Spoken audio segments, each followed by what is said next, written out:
Baik, Bismillahirrahmanirrahim. Assalamualaikum warahmatullahi wabarakatuh.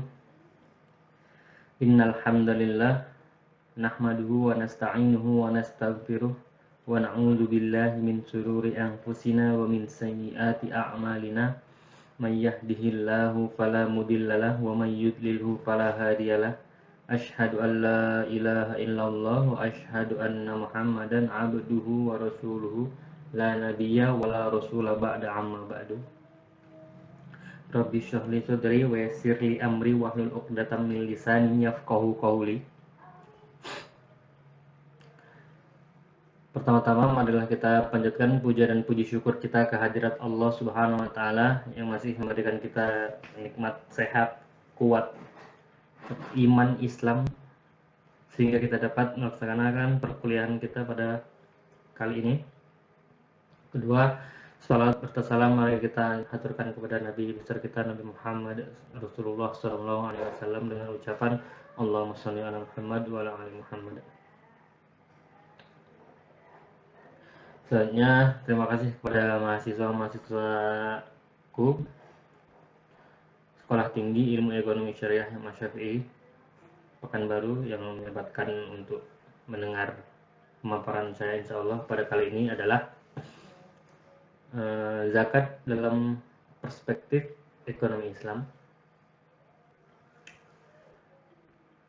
Yang kita tahu adalah zakat merupakan salah satu pilar atau salah satu rukun Islam yang 5. Yang pertama ada syahadat, sholat, puasa, zakat, dan terakhir adalah haji. Jadi zakat ini merupakan salah satu unsur dalam agama Islam.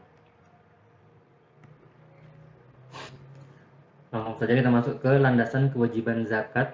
Ini di sini ada beberapa ayat atau beberapa dalil tentang kewajiban zakat. Yang pertama di surat Al-Baqarah ayat 43 yang bunyinya wa aqimus sholata wa atuz zakata warka'u ma'ar raki'in, yang artinya dirikanlah sholat dan tunaikanlah zakat dan rukuklah bersama orang-orang yang rukuk. Yang namanya fi'il amr berarti kata perintah di situ, dan dirikanlah. Jadi kan fi'il amr, wa aqimus shalah wa atuz zakat, dan tunaikanlah zakat. Jadi di sini ada suruhan, ada perintah di situ dan kewajiban di situ.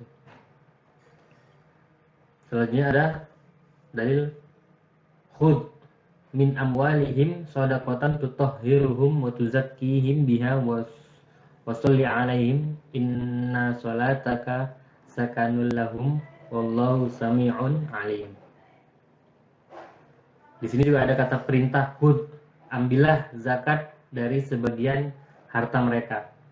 Khudh min amwalihim shadaqatan tutahhiruhum wa tuzakkihim biha. Memang di sini ini salah satu dalil kenapa adanya lembaga-lembaga zakat ya, seperti Basnas, ada Lazisnu, lembaga amil zakat dan lain sebagainya yang baik dari pemerintah maupun swasta. Ini dalilnya dari sini, khudh min amwalihim, jadi memang disuruh ambil. Bukan kita yang memberikan zakat tapi disuruh ngambil. Jadi memang zakat atau sedekah itu bisa secara kita memberikan langsung dengan dalil aqimus shalah wa atuz zakat dan tunaikanlah zakat, atau kalau orang yang enggan membayar zakat bisa disuruh ngambil dari para amil atau pekerja untuk pengambil zakat.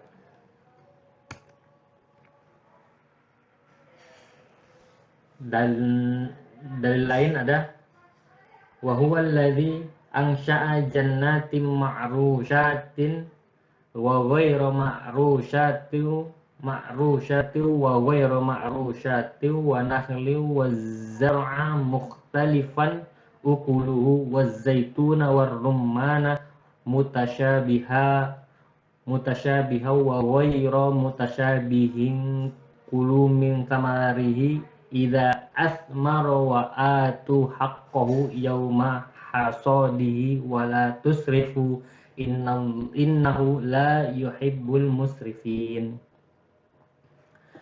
Ini di surat Al-An'am ayat 141 yang artinya kurang lebih, dan dialah yang menjadikan kebun-kebun yang berjunjung dan yang tidak berjunjung, pohon korma, tanam-tanaman yang bermacam-macam buahnya, zaitun dan delima yang serupa dan tidak sama. Makanlah dari buahnya bila dia berbuah, dan tunaikanlah haknya di hari memetik hasilnya. Dan janganlah kamu berlebih-lebihan, sesungguhnya Allah tidak menyukai orang yang berlebih-lebihan. Di sini juga merupakan salah satu perintah bahwa seperti ini zakat pertanian, kurang lebih seperti itu, zakat pertanian.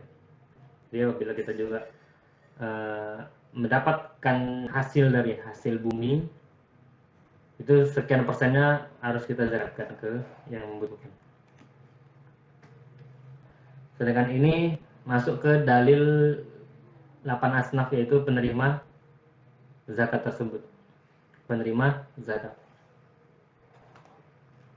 yang disebutkan dalam Al-Quran surat At-Taubah ayat 60.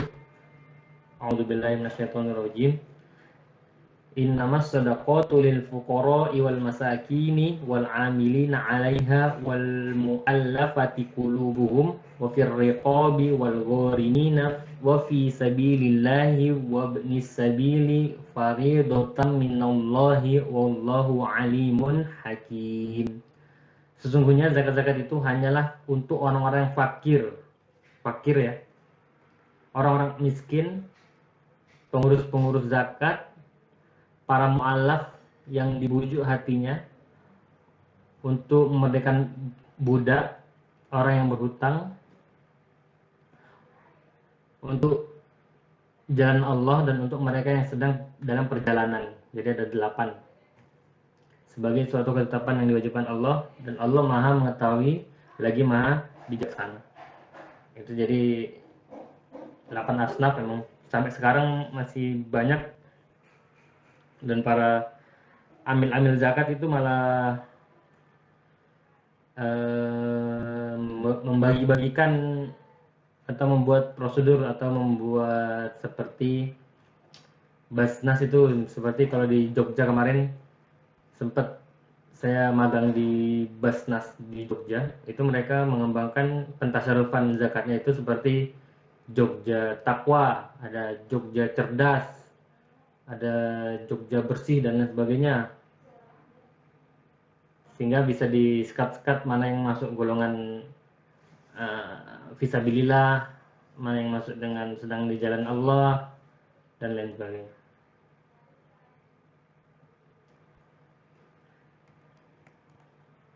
Sedangkan definisi zakat berasal dari kata zakat yazki, zakatan, yang berarti kesuburan, kesucian, keberkahan, dan kebaikan yang banyak. Dalam pengertian lain berarti tumbuh, berkembang, kesuburan atau bertambah. Atau dapat pula berarti membersihkan atau mensucikan.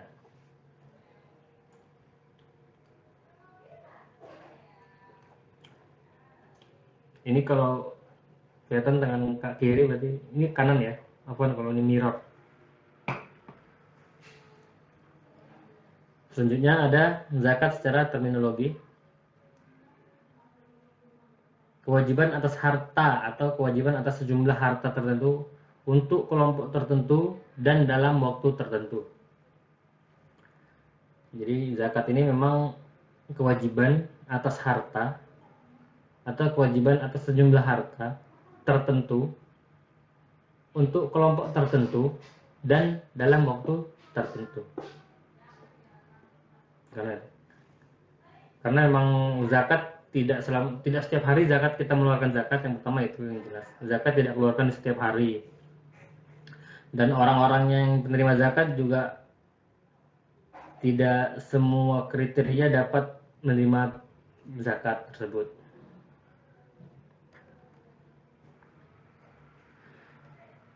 Selanjutnya, hukum zakat. Dalam agama Islam menyatakan dengan tegas bahwa zakat merupakan salah satu rukun dan fardu yang wajib ditunaikan oleh setiap muslim yang hartanya sudah memenuhi kriteria dan syarat tertentu. Jadi memang ada syarat-syaratnya, mencapai haul dan nisab.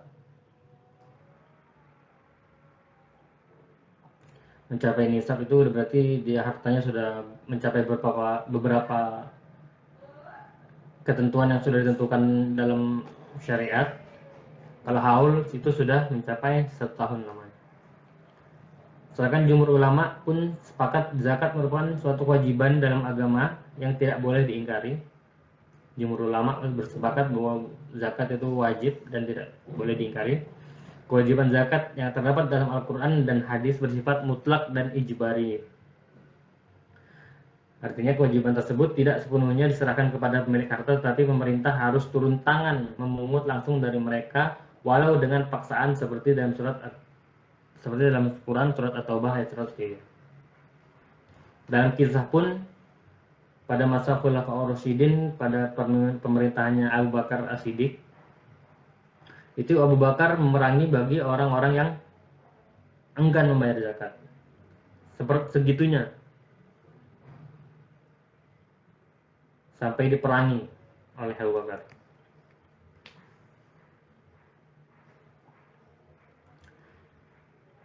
Selanjutnya ada perbedaan zakat, infak, dan sedekah. Ini mungkin sudah paham ya. Zakat itu apa, sedekah apa, infak juga apa, mungkin Anda sudah paham. Infak adalah mengeluarkan harta yang mencakup zakat dan non-zakat. Infak ada yang wajib dan ada yang sunnah. Infak wajib diantaranya zakat, kafarat, nazar. Sedangkan infak sunnah diantaranya infak kepada fakir miskin, sesama muslim, infak bencana alam, infak kemanusiaan, dan lain-lain. Sedangkan sodakoh itu dapat bermakna infak, zakat, dan kebaikan non-materi. Biasanya infak ini lebih ke materi, sodakoh itu lebih ke bisa materi, bisa non-materi. Kayak seperti senyum itu kan sedekah, tapi bukan termasuk dengan infak. Sebagian ulama fikih mengatakan bahwa sedekah wajib dinamakan zakat, sedangkan sedekah sunnah dinamakan infak. Sebagian yang lain mengatakan infak wajib dinamakan zakat, sedangkan infak sunnah dinamakan sedekah.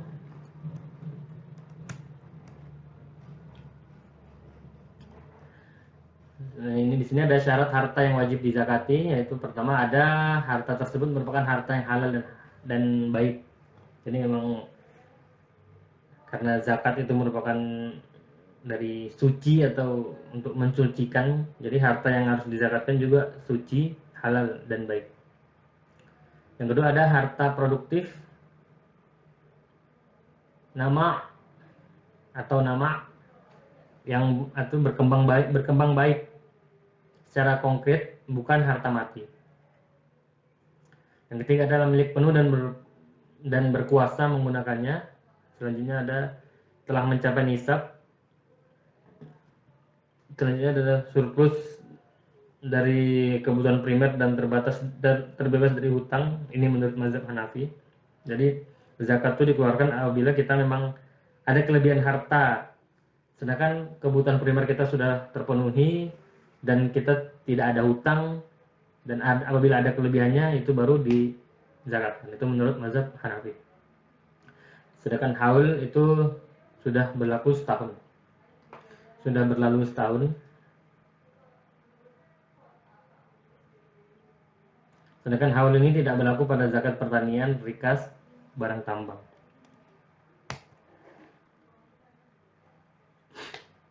Ini ada harta yang harus dikeluarkan zakatnya. Menurut tafsili yang terurai itu emas, perak, ada hasil pertanian, peternakan,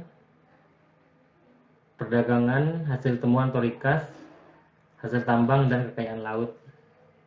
Sedangkan ijmali atau globalnya harta, hasil usaha yang baik dan halal, dan beberapa hadis.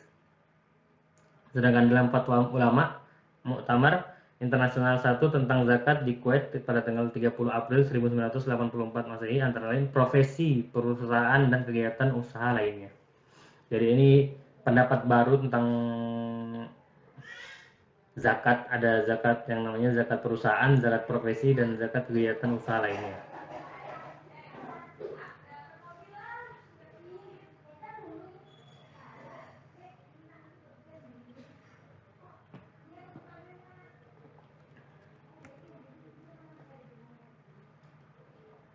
Langsung masuk ke hikmah dan fungsi zakat. Zakat sebagai asuransi sosial dalam masyarakat muslim. Nasib manusia tidak konstan, ada kalanya dia menjadi muzaki dan ada kalanya dia menjadi mustahik. Dan zakat juga berfungsi sebagai jaminan sosial karena ada memang orang-orang yang selama hidupnya belum memiliki kesempatan mendapatkan rezeki yang melimpah. Jadi memang ada orang yang karena di sistem ekonomi Islam yang mengajarkan bahwa tidak ada kesenjangan sosial antara miskin dan kaya. Jadi di dalam Islam semua orang kesenjangan sosialnya tidak terlalu tinggi dibandingkan kalau kita di konvensional. Di Islam itu ada namanya berbagi atau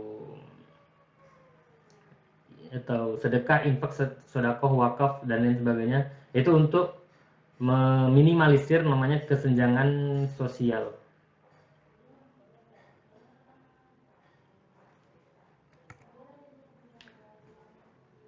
Ini ada persamaan dan perbedaan zakat dengan pajak. Kita membahas persamaan yang terlebih dahulu.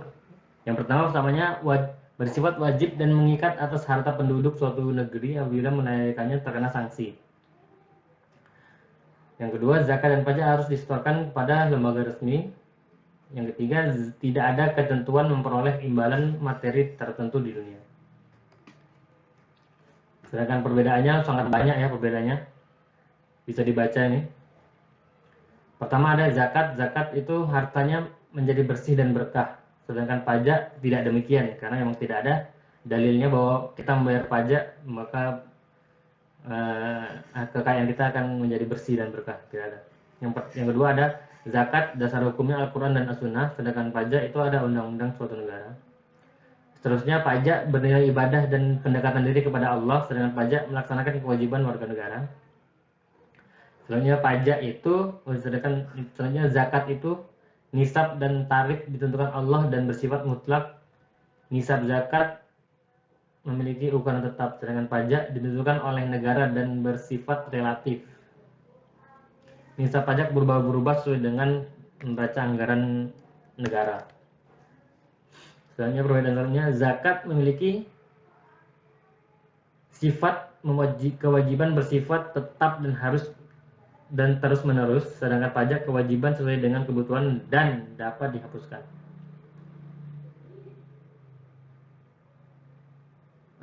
Selanjutnya zakat itu khusus ya, dikhususkan subjeknya muslim, sedangkan pajak semua warga negara. Selanjutnya zakat itu objek alokasi penerima tetap 8 golongan, sedangkan pajak untuk dana pembangunan dan anggaran rutin. Selanjutnya zakat itu harta yang dikenakan tarif produktif, sedangkan pajak itu semua harta. Selanjutnya zakat itu syarat ijab kabul disyaratkan, sedangkan pajak tidak disyaratkan.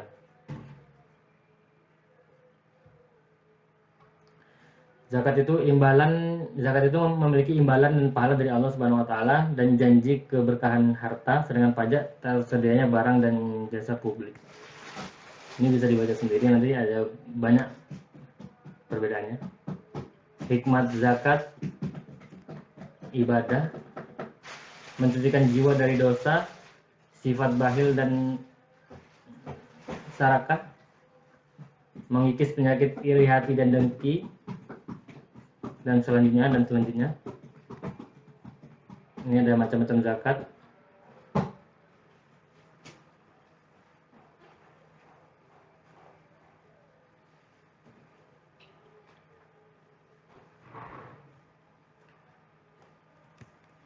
Ada zakat fitrah, ada zakat mal.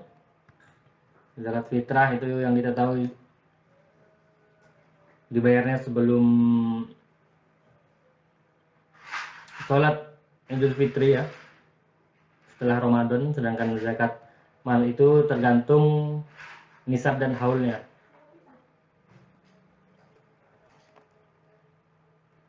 Ini mungkin bisa dipahami sendiri. Ada, kalau di zakat mal itu ada zakat emas dan perak. Nisab emas adalah sebesar 20 dinar atau 96 gram. Kurang lebih 96 gram. Sedangkan untuk perak nisabnya sebesar 672 gram atau setara dengan 200 dirham.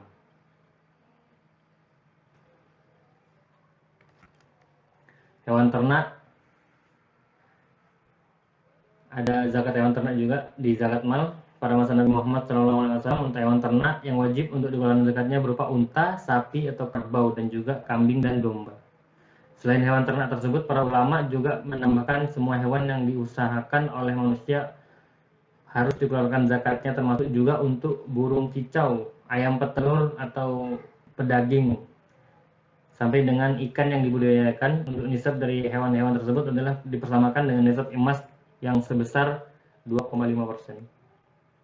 Ini ada zakat pertanian juga, hasil pertanian. Ada ketentuan-ketentuannya, ketentuan jumlah pembayaran zakatnya itu ada yang 5% dari hasil jika dalam masa tanaman membeli air untuk pengairannya, dan 10% jika hasil dalam masa tanam tidak membeli air untuk pengairannya. Yakni dari hujan misalnya. Seperti itu dia harus mengeluarkan 10%. Sedangkan yang 5% kalau dia membeli air sendiri. Dan apabila dalam masa tanam menggunakan air yang membeli dan tidak membeli dalam kurun waktu yang sama, sebagian ulama berpendapat besarnya zakat adalah sebesar 7,5%. Ini kalau dua-duanya terlaksana, antara dia memakai air hujan dan dia ada memakai air sendiri, itu zakatnya yang dikeluarkan kurang lebih 7,5%. Ada juga zakat barang perdagangan, kurang lebih sama juga nisabnya 2,5%. Rikas, ma'adin dan rikas, atau barang tambang, atau juga barang temuan. Ada juga zakat profesi dan penghasilan.